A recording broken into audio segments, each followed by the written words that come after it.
तो आज हम लोग डिस्कस करेंगे कि एक्साइटोन क्या होता है, what is exciton, and doping in inorganic PV different from inorganic, कैसे अलग होता है। जैसे हम इनऑर्गेनिक में पी टाइप या एन टाइप डोपिंग करते थे। जैसे अगर सिलिकन में आपको एन टाइप डोपिंग करना है तो आप कैसे करेंगे, नाइट्रोजन या फास्फोरस का, और बोरोन से और एल्यूमिनियम से आप सिलिकन में पी टाइप का डोपिंग कर सकते हैं। But in case of organic it is different thing, it's a different game. Okay, okay. And diffusion of exciton charge separation, how we does like to extract that voltage as we does in inorganic photovoltaic devices, of concept of bulk heterojunction and its necessity in organic PV. हमें क्यों जरूरत होती है bulk हेट्रोजंक्शन की?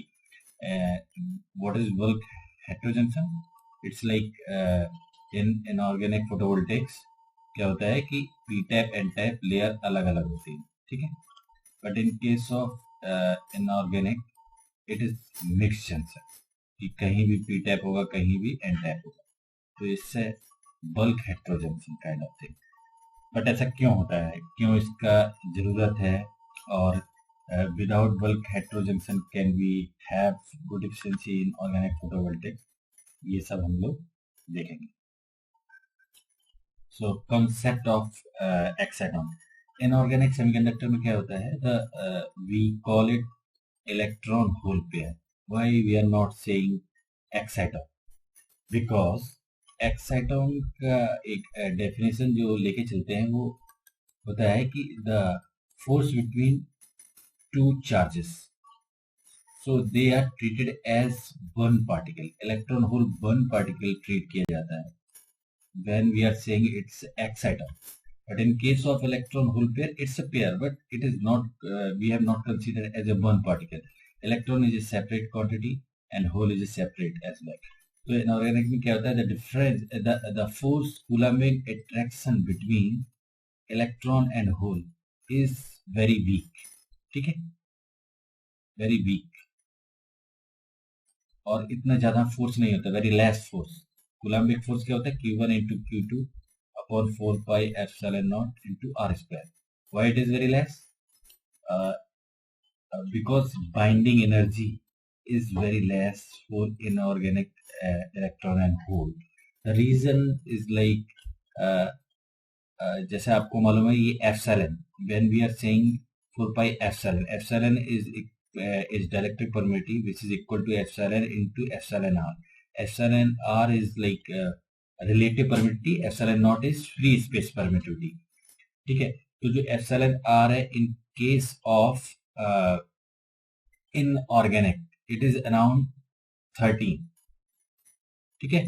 So the force का जो equation आता है उसके इनवर्सली प्रोपोर्शनल है, तो 13 is inversely proportional to relative permittivity. But in case of organic the relative permittivity is around 2 to 3.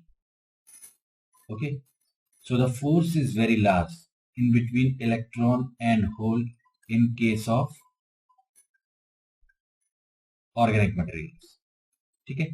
So that is why वो बहुत जल्दी रिकम्बाइन हो सकते हैं दोनों के बीच में। जैसे जैसे हम डिस्कस कर चुके कंडक्शन बैंड और ये कंडक्शन बैंड और बैलेंस बैंड। अब यहाँ से इलेक्ट्रॉन जंप किए, ठीक है, यहाँ पे होल बना, यहाँ पे वो इलेक्ट्रॉन बना, ये किसी डायरेक्शन में मूव कर रहा है, ये भी किसी डायरेक्शन में मूव कर रहा है। अगर इन दोनों के बीच में इंटरेक्शन रहेगा तो इलेक्ट्रॉन दोबारा जंप करके यहाँ आ सकता है। तो the probability that electron will jump to balance band and recombine with hole in case of inorganic is less in comparison to organic. Organic में क्या होगा, इनके बीच में इंटरेक्शन बहुत होता है, इनके बीच में फोर्स होता है।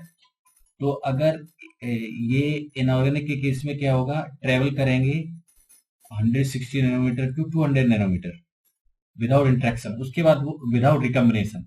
इन केस ऑफ ऑर्गेनिक क्या करेंगे, with in 5 to 8 nanometre they will recombine. As we have discuss, मैंने एक बार ये डिस्कस भी किया है कि व्हाट इज एक्साइटोन और कैसे हम डिफरेंशिएट करेंगे कि exciton and electron hole pair. Why we have not discuss exciton in case of inorganic semiconductor, ये सिलिकॉन है, गैलियम आर्सेनाइड है, कैडमियम टेलुराइड है, जैसे एग्जांपल हम लोग डिस्कस करते हैं, सिलिकॉन है, गैलियम आर्सेनाइड है, कैडमियम टेलुराइड है, CIGS है, everything like that we have discussed और टिल नाउ। और ऑर्गेनिक में क्या होता है, अपने कौन कौन से मटेरियल आते हैं, जो भी कार्बन से रिलेटेड कंपाउंड है, ठीक है। तो जैसे डाइसल्फाइड सोलर सेल है, DSC हम बात करेंगे, या peroxide is mix of both, ठीक है। और ऑर्गेनिक क्यों बेनिफिशियल है, क्यों हमें ऑर्गेनिक में मूव करना चाहिए, ये भी हम लोगों ने एक बार बात किया था, because it is easy to fabricate, easy to fabricate, ठीक है। ये तो मैं बताना पड़ेगा, ठीक है। तो ये बहुत आसान होता है फैब्रिकेशन के लिए, कोई आपको वैक्यूम टेक्निक नहीं चाहिए होती है डिपोजिशन के लिए। जैसे अभी हम देखते हैं जो हमारे यहाँ क्लीन रूम है, तो क्लीन रूम को मैनेज करने के लिए आपको कितनी सारी कॉस्ट चाहिए। अगर आप इनऑर्गेनिक कोई मटेरियल डिपॉजिट करना चाहते हैं यूजिंग स्पटरिंग एंड लाइक, जैसे स्पटरिंग यूज करना है आपको, ठीक है, या केमिकल वेपर डिपोजिशन कोई भी यूज करना है, या MOCVD यूज करना है, ALD यूज करना है, तो आपको वैक्यूम डिपोजिशन सिस्टम चाहिए। ये कॉस्टली होते हैं, हाई टेम्परेचर पे ग्रोथ होता है मैक्सिमम, जो भी सोलर सेल डिपोजिट होते हैं। But in case of organic generally ज़्यादा टेम्परेचर की जरूरत भी नहीं होती है, और आपको ऐसा कोई वैक्यूम बेस्ड सिस्टम भी चाहिए होता है, तो कॉस्ट इफेक्टिव होता है, ठीक है।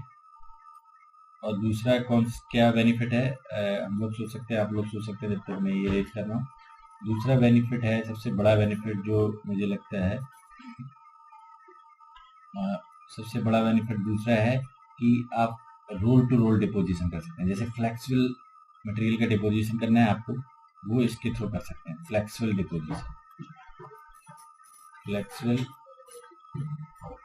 Deposition of materials, okay.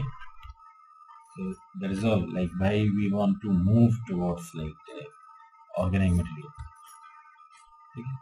So that is excitonic binding energy, that is we have already discussed।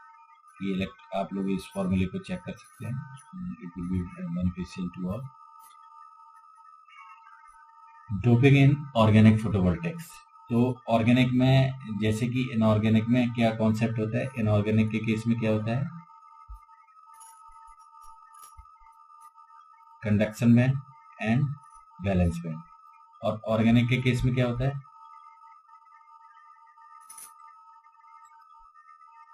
होमो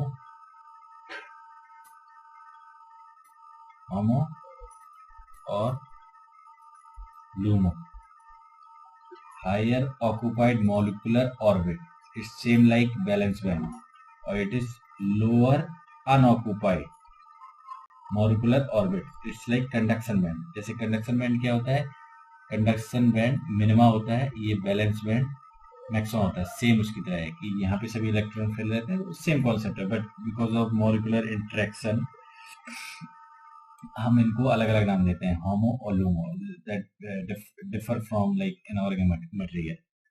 तो जो वैक्यूम लेवल से डिफरेंस होते हैं, मतलब हम उसका एक रेफरेंस ले लेते हैं, so that is like vacuum state, the energy of free stationary electron that is outside any material। vacuum level क्या होता है, as we have already discussed, ये vacuum level का मतलब क्या है, जैसे ये vacuum level है किसी मटेरियल, तो यहाँ पे कोई इलेक्ट्रॉन ट्रेवल कर रहा है, तो इस मटेरियल की वजह से वो कोई भी फोर्स फील नहीं करेगा, ठीक है, दैट्स ऑल। वो इनऑर्गेनिक ऑर्गेनिक सबके लिए यूज है।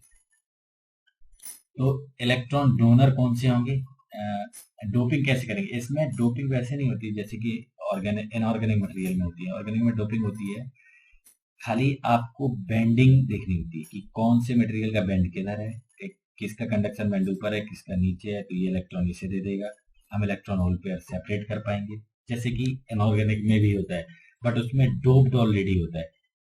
उसमें जैसे डोनर होगा मतलब जिसके पास इलेक्ट्रॉन ज्यादा होंगे, ठीक है, और एक्सेप्टर होगा जिसके पास होल ज्यादा होंगे, बट इसमें ऐसे नहीं होता है। किसी हो सकता है ये मटेरियल यहाँ पे इलेक्ट्रॉन डोनेट कर रहा है, लेकिन ये इसके पास कोई मटेरियल आ जाए जिसका कंडक्शन बैंड ऊपर है, तो ये मटेरियल डोनर बन जाएगा और ये इलेक्ट्रॉन एक्सेप्टर बन जाएगा। यहाँ कॉन्सेप्ट अलग है, इसमें क्या ये फिक्स है, अगर पी टैप है तो उसमें एक्सेप्टर होंगे, ऑब्वियस है ये, ठीक है। तो इलेक्ट्रॉन डोनर कौन सा मटेरियल होगा, इलेक्ट्रॉन डोनर वो मटेरियल होगा, ये बहुत इंपॉर्टेंट पॉइंट है, material with a low ionisation potential. Ionisation potential क्या होता है, the difference between valence band to vacuum state. तो ये कंडक्शन, तो जिस मटेरियल का वैक्यूम स्टेट से डिफरेंस, वैक्यूम लेवल से वैलेंस बैंड का डिफरेंस कम होगा, वही मटेरियल इलेक्ट्रॉन डोनर है। तो that is as simple as that.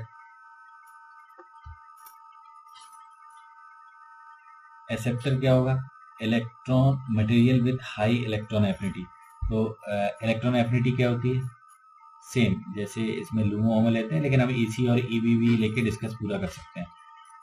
Material with high electron affinity, electron affinity का मतलब the difference between vacuum level and conduction band. The energy released while moving an electron from just outside the semiconductor conjugated polymer to the bottom of the conduction band. While moving electron from just outside, बाहर से conduction band में electron के लिए जितनी energy चाहिए होगी उसको हम इलेक्ट्रॉन एफिनिटी कहते हैं, सेम, और जो हम लोग ऑलरेडी डिस्कस कर चुके हैं। और यहाँ पे हम लोगों को आयनाइजेशन पोटेंशियल होता है बैलेंस बैंड से डिफरेंट, और मतलब इलेक्ट्रॉन एफिनिटी रिलेटेड होती है इलेक्ट्रॉन एक्सेप्टर से।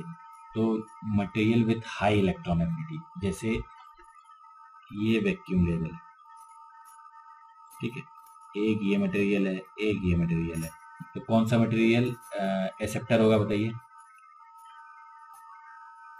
ये मटेरियल होगा, क्योंकि इस मटेरियल की इलेक्ट्रॉन एफिनिटी जाई, जैसे साई के इसमें बोला है इंटरनेशनल जाई या साई कैसे डिनोट करते हैं, ये साई 1 है, ये साई 2 है, तो Sai 2 is greater than Sai 1, so which material is like electron acceptor, this material 2 is going to be act as a electron acceptor, ठीक है।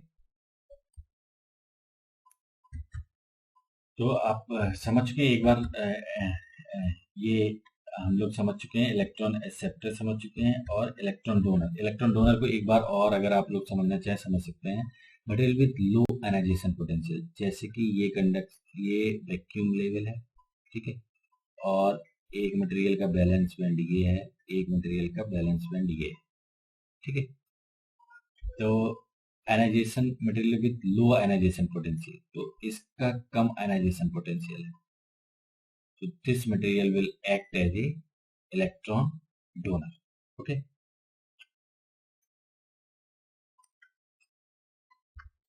हेटेरोजंक्शन in organic photovoltaic, same kind of like, जैसे इसमें जाई बताया है, ये वैक्यूम लेवल है, कॉमन एक लेवल बना दिए, सभी मटेरियल के लिए सेम होगा एट बिफोर कंबाइनिंग दैट, ये कंबाइन करने से पहले की स्थिति है, तो सभी वैक्यूम लेवल सबके लिए एक कांस्टेंट होगा, ठीक है। अब इस मटेरियल का जाई, मतलब इस मटेरियल का आयनाइजेशन पोटेंशियल कम है, ठीक है, तो ये डोनर रहेगा। इस मटेरियल का इलेक्ट्रॉन एफिनिटी ज्यादा है,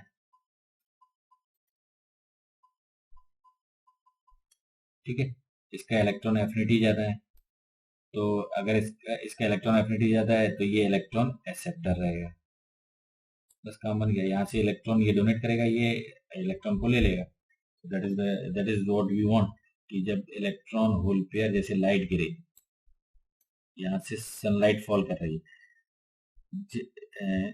जैसे लाइट गिरे तो इलेक्ट्रॉन होल पेयर जनरेट होंगे, ठीक है, तो जैसे इलेक्ट्रॉन होल पेयर जनरेट होंगे तो उनको सेपरेट कैसे करेंगे, इलेक्ट्रॉन तो ये डोनेट करना चाहता है, यहाँ पे इलेक्ट्रॉन आ जाएंगे बस, और यहाँ पे होल रह जाएंगे, क्योंकि अगर उसका उल्टा कॉन्सेप्ट सोचो, तो जैसे इलेक्ट्रॉन यहाँ आ रहे हैं तो ऑब्वियसली होल यहाँ आ रहे हैं, तो दोनों एक दूसरे से सेपरेट हो जा रहे हैं, क्योंकि ये इलेक्ट्रॉन डोनेट करना चाह रहा है, ये एक्सेप्ट करना चाह रहा है, तो इसका ये होल एक्सेप्ट करेगा, ये होल डोनेट करेगा।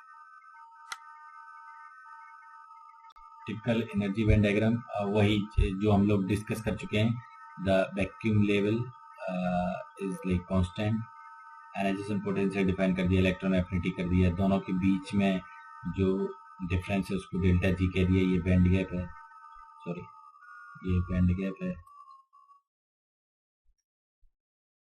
ये बैंड गैप है, ये बैंड गैप है, और ये इलेक्ट्रॉन डोनर है, ये इलेक्ट्रॉन एक्सेप्टर है, क्योंकि इतनी एनर्जी का डिफरेंस है। यहाँ इलेक्ट्रॉन यहाँ जंप करना चाहेगा, सेम होल के साथ होगा, होल यहाँ जाना चाहेगा, तो इलेक्ट्रॉन होल सेपरेट हो जाएंगे। That is what you want, that's done. तो अगर इलेक्ट्रॉन और होल आप सेपरेट कर लोगे वो रिकम्बाइन करने से पहले, तो आप उनकी एनर्जी को, जैसे यहाँ कोई आपने बल्ब लगा दिया, ठीक है, इलेक्ट्रॉन यहाँ आया और यहाँ पे आके अपनी रिकम्बाइन करके यहाँ पे एनर्जी लूज करके यहाँ रिकम्बाइन कर लेगा, यहाँ रिकम्बाइन करके अपनी एनर्जी लूज कर देगा और बल्ब आपका जल जाएगा। व्हाट यू वांट कि separation of electron and separation of electron hole पे। हम्म?